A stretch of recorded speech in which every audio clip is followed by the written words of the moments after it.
Hi, in this video we are going to learn to write an algorithm and to draw a flowchart for a palindrome number. I have already uploaded a video of C program to reverse a given integer and check whether it is a palindrome or not. Before we start, please subscribe this channel and hit the bell icon to get the latest uploads. Let's begin with algorithm. This is the algorithm for palindrome number. First you have to write the problem of algorithm. Here, what is the problem of our algorithm? Problem of our algorithm is reverse an integer and check whether it is a palindrome or not. Next is input. What inputs you are going to give in your program? Here, you are giving only one input variable, that is n, and it is of type integer. Next is output. After executing this program, what output you will get from this program? You will get a reversed number, and with that you will also get whether it is a palindrome or not. Let's start with step 1. Step 1 is read n. So what is the value of n here? In previous example, in previous video, I had taken n value as 1 to 2, 1. After reading n value, you will assign n value in original value. Why you assign n value in original value? After reversing the value, you have to check whether the entered number and reversed number is equal or not. For that, you will assign n value in original variable. So, next step is while condition. In while condition, you will assign the set of statements to reverse a integer number. So, after performing these statements, it will store the reversed value in this variable, that is rev. Now, in fourth step, you will print the reversed number. After that, you have to check whether original value and reverse value are equal or not. If both are equal,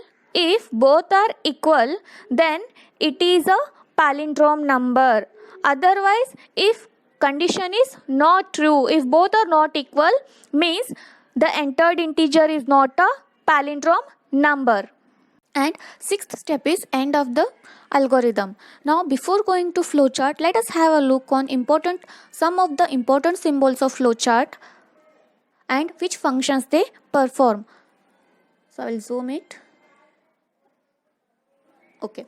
So this oval shape is a symbol used to show the start of the flowchart and also used to show the end of the flowchart.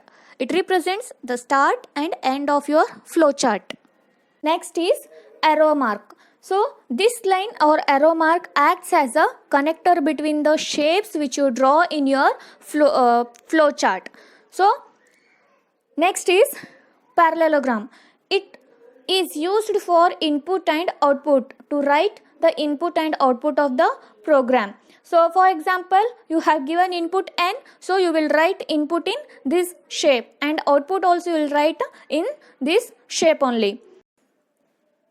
Next is rectangle shape symbol. So rectangle shape represent the process of your program. In your program, you are giving some of the statements to process. So what are those statements? Like reminder equals to n mod 10, n equals to n by 10. Like this, some of the statements you give to process. So those kind of statements you write using rectangle shape symbol.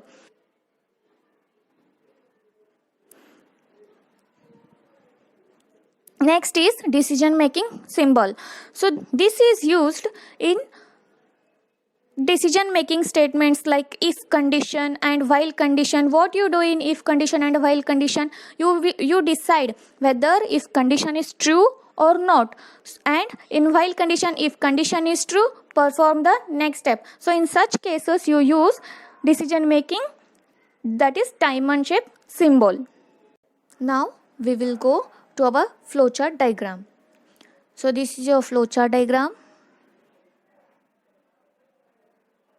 So this is your flowchart diagram.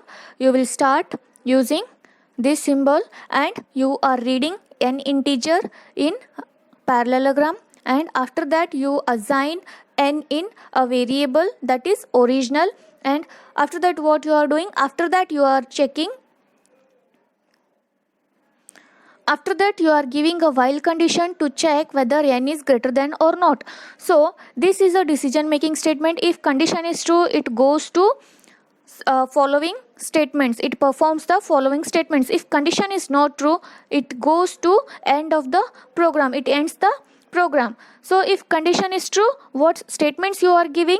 You are giving reminder equals to n mod 10, reverse equals to reverse into 10 plus reminder, n equals to n by 10. If condition is true, it will performs these statements and print the reverse value using parallelogram symbol.